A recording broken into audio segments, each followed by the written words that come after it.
23 घंटा आपने अपने मन को माया में लगाया, तो आप 10-20 लाख करोड़ साल तपस्या करेंगे। शुरुआत में तो ये घंटे भर जो बैठने की प्रक्रिया है वो सिर्फ अपने को ट्रेन करने की, मन को देखने की, मन को संभालने की प्रक्रिया है। एक बार आपने जो शुरुआत करने जा रहे हैं उनके लिए तो बस आधा घंटा 10 मिनट बहुत है। शुरुआत 10 मिनट से हमेशा करिए, फिर धीरे धीरे आधा घंटा 1 घंटे पे आइए, कम से कम 6 महीने बाद। और एक बात बता दूं, ध्यान सिखाया नहीं जा सकता, अक्रिया है। प्रेम सिखाया नहीं जा सकता, अक्रिया है। सीमा आनंद जी और डॉक्टर क्यूटस, धन्यवाद दीजिए उनका, दोनों महिलाओं का। उनको ट्रोल मत कीजिए, उन दोनों महिलाओं को धन्यवाद दीजिए कि 2 स्त्रियों ने बहादुरी के साथ सेक्स पर चर्चा करनी शुरू की है। नहीं तो सोशल मीडिया देख देख के मरे जा रहे हो। और हिंसा कम प्रभावित करती है दिमाग को, लेकिन अगर सेक्स देखने लगे सोशल मीडिया पे तो गारंटी है एक बात की कि मांगने पर भीख भी नहीं मिलेगी। इस बात की तो एश्योरेंस है, गारंटी है।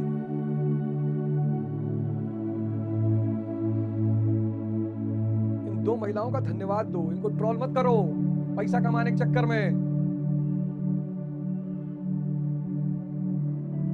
बढ़िया सूत्र भगवान कहते हैं पार्थ, जो मुझे जितनी लगन से भजता है मैं भी उनको वैसे ही भजता हूं।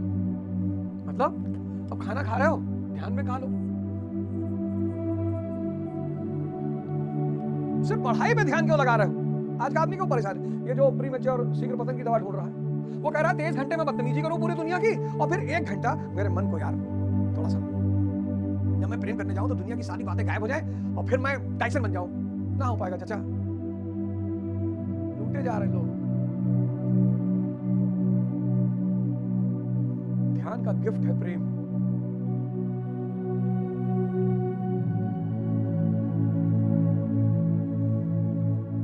तो खाना खाते वक्त उसको ध्यान करोगे, खाना बनाते वक्त ध्यान करोगे, खाना ऐसा बन जाएगा। जिस काम को ध्यान से करोगे वो काम निखर जाएगा।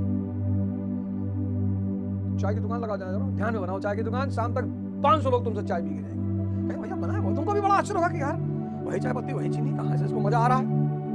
तुमको भी बड़ा आश्चर्य होगा। हर काम में ध्यान को जोड़ो, तो जैसे ध्यान जोड़ोगे तो मन से नहीं करोगे उसे, चेतना से करोगे, प्रेम से।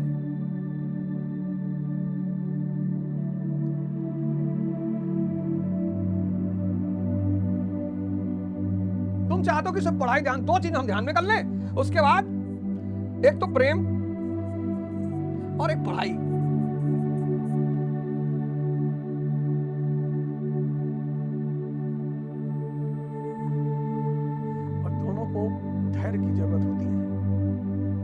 कौन सा धैर्य? मूवी देखने में कौन? दुनिया में कुछ काम है जिनको धैर्य की जरूरत नहीं, आप बिना धैर्य के कर सकते हो। मूवी, नशा, इसमें कोई धैर्य की जरूरत नहीं। मजा आ रहा है, मूवी देख रहा हो। ब्लू फिल्म तो 4-5 लाख साल देख सकते हो, अगर भगवान उतनी उम्र कर दे तो इसमें धैर्य की जरूरत ही नहीं। धैर्य की जरूरत कहां है? पढ़ाई में। धैर्य की जरूरत कहां है? सूर्य नमस्कार में, योग में। धैर्य की जरूरत कहां है? प्रेम में। और ये धैर्य पैदा कहां होता है? ध्यान से।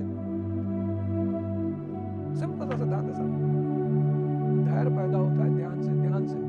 इसीलिए आज 90% लोग इन कामों में असफल हैं, मोटिवेशन मांग रहे हैं।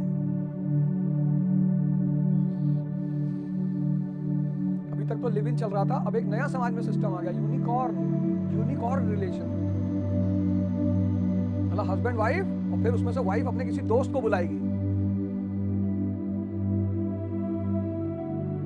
इफ्तिदाई इश्क है, रोता है क्या? आगे आगे देखिए होता है क्या। कबीर जी ने कहा, मन के मते न चलिए, मन के मते अनेक। मार डालेगा मन, आईसीयू पहुंचा देगा, तबाह कर देगा, मिटा देगा। भगवान कहते हैं कि साधक की श्रद्धा ही कृपा बनकर उसे मिलती है। क्या बात है। छोटे छोटे जो परिवर्तन होंगे, ध्यान करोगे, छोटे छोटे परिवर्तन होंगे ना, तो साधक तो तुम्हारी श्रद्धा बढ़ेगी। श्रद्धा ही कृपा बन जाएगी। कृपा चटनी खाने से नहीं बरसेगी,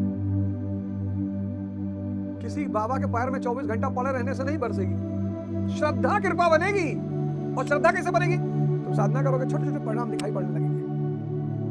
तनाव गायब होने लगेगा, अशांति गायब होने लगेगी, अच्छे परिणाम मिलने लगेंगे, बस श्रद्धा पैदा हो जाएगी। एक विश्वास है। विश्वास क्या है? दूसरों से सुनकर पैदा की गई अवधारणा, वो विश्वास है कि भगवान कुछ भी कर सकते हैं। और एक श्रद्धा है, दिखाई पड़े, दिखाई क्या है भगवान अवध ओझा की दारू छुड़वा दी। कोई माई का लाल अवध ओझा की दारू नहीं छुड़वा सकता था, कोई माई का लाल पैदा नहीं हुआ।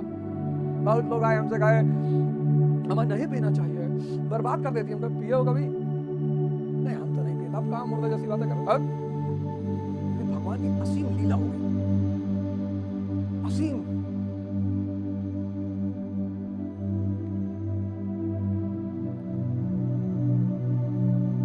तो क्या कृपा क्या बनती है? श्रद्धा। देखो कितना बड़ा बड़ा सूत्र इस किताब में लिखा है, श्रद्धा कृपा बनकर उसे मिलती है। इस रहस्य को जानकर सुधी जन संपूर्ण भावों से मेरे मार्ग के अनुसार ही चलते हैं। जो जान जाते हैं कि श्रद्धा ही कृपा बनती है, तो साधना बढ़ा देते हैं। जैसे मैं बरतता हूं, जो मुझे प्रिय है वैसे ही आचरण करते हैं, जो मैं कराना चाहता हूं वही करते हैं। भगवान कैसे भजते हैं? वे रथी बनकर खड़े हो जाते हैं, साथ चलने लगते हैं, यही उनका भजना है। दूषित जिनसे पैदा होते हैं उनका विनाश करने के लिए वे खड़े हो जाते हैं। काम, क्रोध, लोभ। क्रोध आ रहा है, आंख बंद कर लो, सांस पकड़ लो। काम आ रहा है, आंख बंद कर लो, सांस पकड़ लो। सांस यानी हनुमान जी इसके साथ जुड़े हुए। राम जी बाली को पटक के मार दोगे तुम तुरंत? कहते नहीं सर, नो सर, सर मैं कुछ और बता दो सर, कोई और कोई रास्ता बता दो सर। एक रास्ता है, अंटार्कटिका में एक तांत्रिक रहता है, सुना है? अगर तुम किसी तरह अंटार्कटिका पहुंच जाओ तो वहां एक तांत्रिक रहता है, ताबीज बना के देता है। दिखाई नहीं पड़ता चारों तरफ। जितने लोग इस वक्त उपलब्धि के स्तर पर बैठे उनका जीवन देखो और फिर अपना देखो। सुबह 11 बजे सो के उठ रहे हो। सत्य में प्रवेश दिलाने वाले सद्गुणों का परित्राण करने के लिए खड़े हो जाते हैं। जब तक इष्ट देव हृदय से पूर्णता रति ना हो और हर कदम पर सावधान ना करें, तब तक कोई कैसे ही भजनानंदी ना हो। लाख आंख मूंदे, लाख प्रयत्न करे, वह इस प्रकृति के द्वंद्व से पार नहीं हो सकता। वो कैसे समझेगा कि वह कितनी दूरी तय कर चुका है, कितनी शेष है?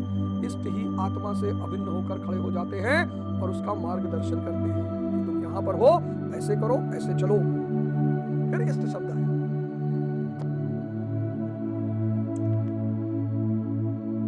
गुरु जी तुम चंदन में, प्रभु जी तुम चंदन मैं पानी डालोगे, चंदन घिसोगे। इष्ट। इस प्रकार प्रकृति की खाई बांटते हुए शने शने आगे बढ़ाए हुए स्वरूप में प्रवेश दिला लेंगे। भजन तो साधक को करना ही पड़ता है, किंतु उसके द्वारा इस पथ में जो दूरी तय होती है वह इष्ट की देन है। ले भैया, ये जो दूरी तय होती है ये इष्ट की देन है। ऐसा जानकर सभी मनुष्य सर्वतो भावेन मेरा अनुसरण करते हैं। किस प्रकार?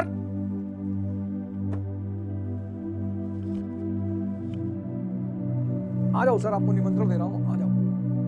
कोई ऑप्शन है नहीं, कोई रास्ता है नहीं, है ही नहीं। कल गाना है ना, यलगार का आखिर तुम्हें आना है, जरा देर लगेगी, तो और कोई रास्ता ही नहीं है सर।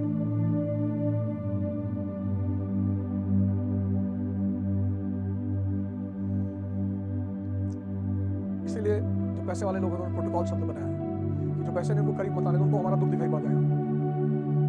और जब आपको पैसे वालों का दुख दिखाई पड़ जाएगा, आपको लगा मैं इनके पास इतना पैसा, अरबों रुपया, ये दुखी है, इसका मतलब पैसा दुख दूर नहीं कर सकता। इसलिए पैसे वालों ने, पद वालों ने एक शब्द बनाया, प्रोटोकॉल। नेताजी बिजी हैं। कहाँ बिजी है? पढ़ना इनको आता नहीं, चेस खेल नहीं पाते, जिंदगी भर गुल्ली डंडा खेले हैं, फाइल दस्तखत करना इनको आता नहीं। कहाँ बिजी है? मीटिंग चल रहा है, कौन आया है? किसी गाड़ी बाहर तो खड़ी नहीं है। भाई कोई आईएएस अधिकारी बिजी है तो समझ में आता है, हो सकता है किताब पढ़ रहा हूं। नेताजी ये कहाँ बिजी है? जिंदगी भर गोली खेले, गुल्ली डंडा खेले, गोल्फ तो जाते नहीं खेलने, ये कहाँ बिजी है? नेताजी कहाँ बिजी है?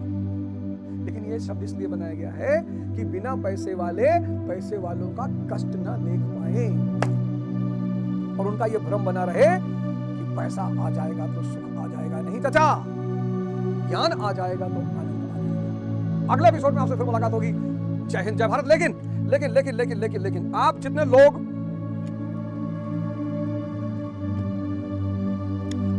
लोग मुझसे मिलना चाहते हैं और आ गई भाई फोन देना जरा मेरा। तो आप इस नंबर पे आ सकते हैं और मुझसे काउंसलिंग, बहुत सारे लोग आए बोले भाई मुझसे काउंसलिंग कर रहे हैं, तो काउंसलिंग में आपको कुछ गिफ्ट भी मिलेगा, सिर्फ काउंसलिंग ही नहीं, और काउंसलिंग कर लोगे जीवन बदल जाएगा। और ये कह रहे, बहुत लोग कह रहे पैसा ले रहे हैं काउंसलिंग का। हाँ, नहीं तो 2000 लोग की काउंसलिंग कौन करेगा? अगर डॉक्टर फीस नहीं लेगा तो 50 लोग वैसे बैठे रहेंगे कि भैया पेशाब से धुआं निकल रहा है, है?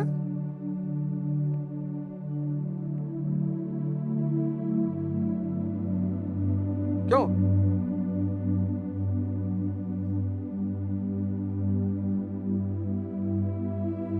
क्या ख्याल है?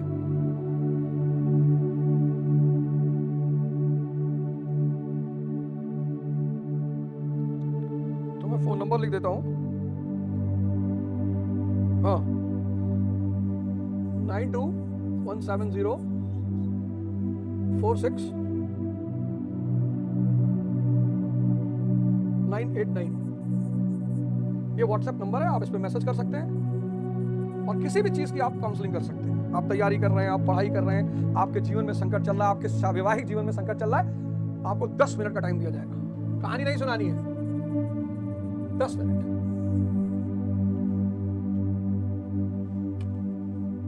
जय हिंद, जय भारत।